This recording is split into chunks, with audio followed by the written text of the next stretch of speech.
आज जो है किसान के सामने सबसे बड़ी परेशानी है। मुख्यमंत्री के बयान तो रोज आते हैं कि किसान की अगर फसल खराब होगी तो हम उसकी भरपाई करेंगे, मुआवजा देंगे।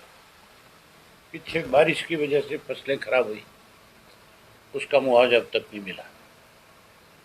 2020 में प्रधानमंत्री फसल बीमा योजना का जो पैसा था, जो नरमे की फसल खराब हुई, ओलावृष्टि से जहाँ फसलें खराब हुई, उसका मुआवजा अब तक नहीं दिया। अब किसान की नरमे की जो फसल है वो पूर्णतः खत्म होगी। जहाँ 10 क्विंटल एकड़ का होना था, वहाँ 1 क्विंटल एकड़ का भी अब नरमा नहीं है। और सरकार ने अब तक कोई स्पेशल गिरदावरी नहीं करी, कोई मुआवजे राशि की बात नहीं की। तुरंत डिप्टी कमिश्नर को इसकी गिरदावरी के आदेश देने चाहिए और सरकार को रिपोर्ट भेजनी चाहिए।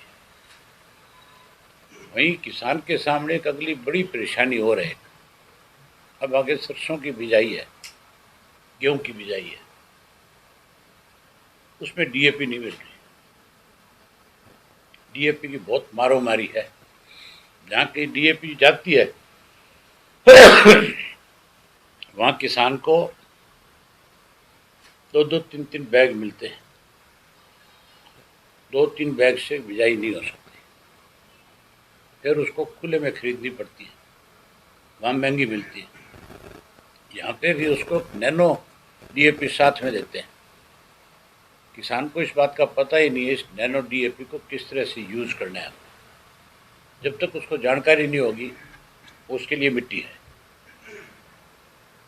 आज जानबूझ करके इस तरह से लोगों के सामने परेशानी खड़ी की जा रही है। सरकार की गलत पॉलिसी की वजह से आज हर वर्ग के लोग दुखी है, परेशान है। एक होम मिनिस्टर का नया आदेश देखा मैंने कि जहाँ केस पेंडिंग है वहाँ आईओ को सस्पेंड कर दें। सरसा में 66 अफसर सस्पेंड करें, हवलदार से लेकर के थानेदार, डीएसपी तक। पूरे हरियाणा में 300 कुछ है उनकी संख्या। गृह मंत्री को ये आदेश देना चाहिए कि केस पेंडिंग किसकी वजह से है, इस चीज़ की जांच के आदेश देने चाहिए, इस चीज़ की जांच करानी चाहिए। ना कि उन पुलिस अफसरों को सजा देनी चाहिए जो कहीं काम करना चाहते हैं। एसपी अगर किसी को थाने में लगाएगा तो वो ये देख करके अपने मुलाजिम में से लगाता है कि इनमें काम करने वाला कौन है। काम चलेगा कैसे? थाने के जो मुलाजिम है, एक सिपाही तहसीलदार लेके घूमता है, एसडीएम लेके घूमता है, कहीं वीडियो भी लेके घूमता है, कहीं कोई बीजेपी का नेता लेकर के घूमता है। थाना तो खाली हो गया। फिर दूसरा पॉलिटिकल दबाव अलग से है।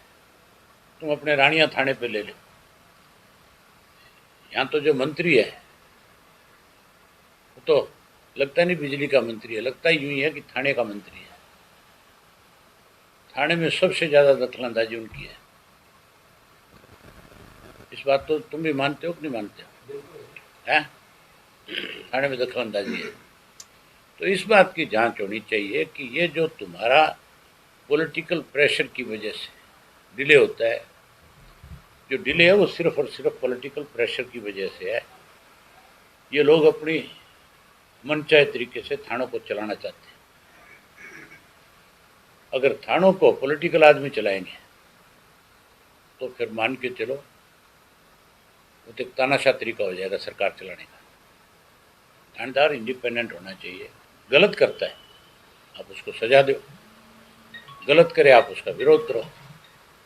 डिले करता है तो फिर सजा थानेदार को किस बात की? एसपी को दो। जिम्मेवार तो एसपी है। एसपी के पास रोज की रिपोर्ट जाती होगी कि नहीं जाती होगी कि किस थाने में कितना क्राइम हुआ है। फिर एसपी उसको थानेदार को कहे, क्योंकि उसने उसको जिम्मेवारी दे रखी है। मतलब बड़े अधिकारी जो है अपनी जिम्मेवारी लेने की बजाय छोटों को निशाना बनाते हैं। ये भी गलत है, ऐसा नहीं होना चाहिए। सर, सरकार नई नई पॉलिसी लागू कर रही है और वो पूरी इम्प्लीमेंट नहीं होती, इससे पहले लोगों के व्यू आ जाते हैं भी इसमें ये नुकसान हो रहा है। पॉलिसी कहाँ है? ट्रिपल पीपी है। पॉलिसी कहाँ है? लोगों को परेशान करने का एक तरीका है कि कैसे परेशान। ये परिवार पहचान पत्र जो बनाया, ट्रिपल पी बनाई जो है, इससे सबसे ज़्यादा गरीब आदमी पे मार पड़ी है। 9 लाख से ज़्यादा पीले कार्ड काटे गए। दूसरा सबसे बड़ी मार बुजुर्ग पे पड़ी है।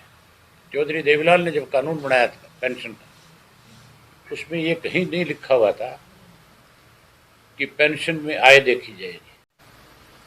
उन्होंने तो ये तय किया था कि जिसकी उम्र 60 वर्ष होगी उसको 100 रुपये सरकारी खजाने से सम्मान पेंशन मिलेगी। इन्होंने अपनी तरफ से उसमें संशोधन किए। पहले कांग्रेस ने किया, कांग्रेस लागू नहीं कर सकी, बीजेपी ने उसको लागू कर दिया। इसके लिए कांग्रेस भी दोषी और बीजेपी भी दोषी। 5 लाख बुजुर्गों से 5 लाख से भी ज़्यादा किया तो पिछले 1 साल से पेंशन बढ़ी नहीं। बड़ी शर्म की बात है। मुख्यमंत्री के सामने 10 लोग जाकर के गुहार लगाते हैं कि हमारी पेंशन नहीं है। मुख्यमंत्री आदेश देता है इनकी पेंशन बढ़ा दो, फिर पोर्टल कहाँ गया?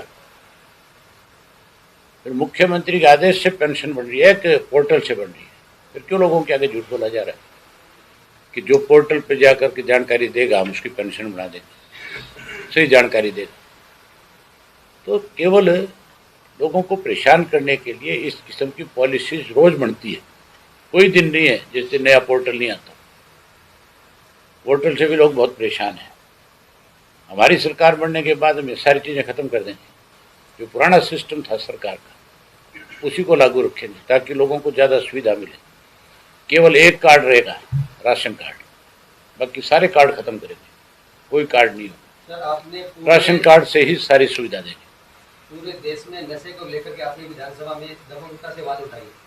आज सिरसा जिला के साथ डबवाली को नया जिला बना दिया गया है, लेकिन वहाँ भी आए दिन रोज भारी मात्रा में डबवाली की बात क्यों करते हो?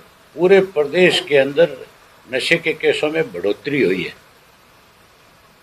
जिला बनाने से नशा कम नहीं हुआ, बढ़ा है।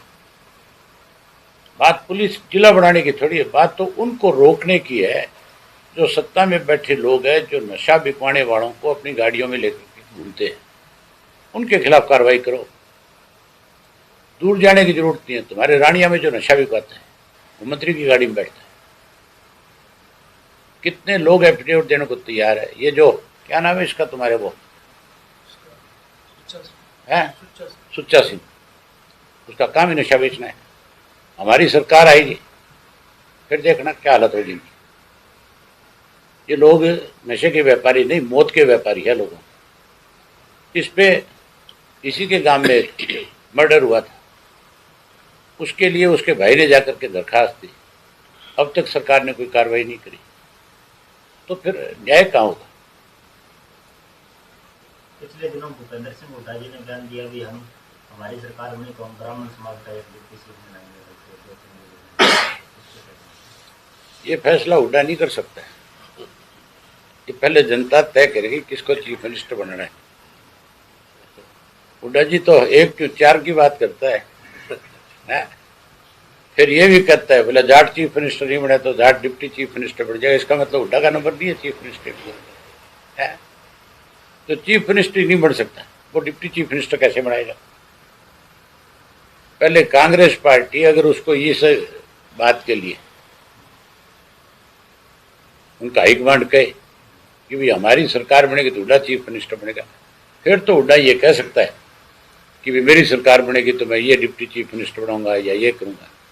बताया कि थाने जो मंत्रियों के अंडर में चल रहे हैं, अभी लगातार 1 हफ्ते के अंदर 2 मर्डर हुए रानी के अंदर, लगातार वारदातें बढ़ रही, चोरियां बढ़ रही। इन सब का कारण यही है कि पॉलिटिकल दखल अंदाजी ज़्यादा है, वो नहीं होनी चाहिए। अगर किसी ने मर्डर किया है तो पुलिस को उसके साथ सख्ती करनी चाहिए, उसको अरेस्ट करना चाहिए, उसको डिले नहीं करना चाहिए। पुलिस तो डिले नहीं करना चाहती, लेकिन राजनेता जो है वो फिर अपनी ताकत दिखाते हैं कि भी मेरी इतनी बड़ी पहुंच है कि मैं एक मर्डर करने वाले आदमी को भी थाने तक नहीं जाने देता। लेकिन उनको ये पता नहीं है, ये जो तुम्हारे इस तरह के तरीके हैं काम करने के, उसी से लोग परेशान होते हैं और वो सबक सिखाएंगे। जिला परिषद में सिखाया कि नहीं सबक इन लोगों को? है, सिखा दिया था ना। यहाँ तुम्हारे चुनाव था इसका, नगर पालिका का, उसमें सबक मिला कि नहीं मिला?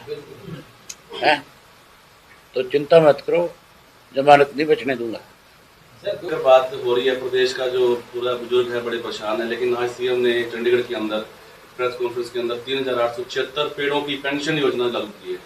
एक तरफ बुजुर्ग तो परेशान है, लेकिन अरे भाई, लगाई जा रही है। रोज नई घोषणा होती है मुख्यमंत्री की, लागू कहाँ हुई ये बताओ ना आप। अब की बार सेशन आएगा जब पूछेंगे मुख्यमंत्री जी इतनी घोषणाएं करी है, हमें यही बता देते ना करी कौन कौन सी।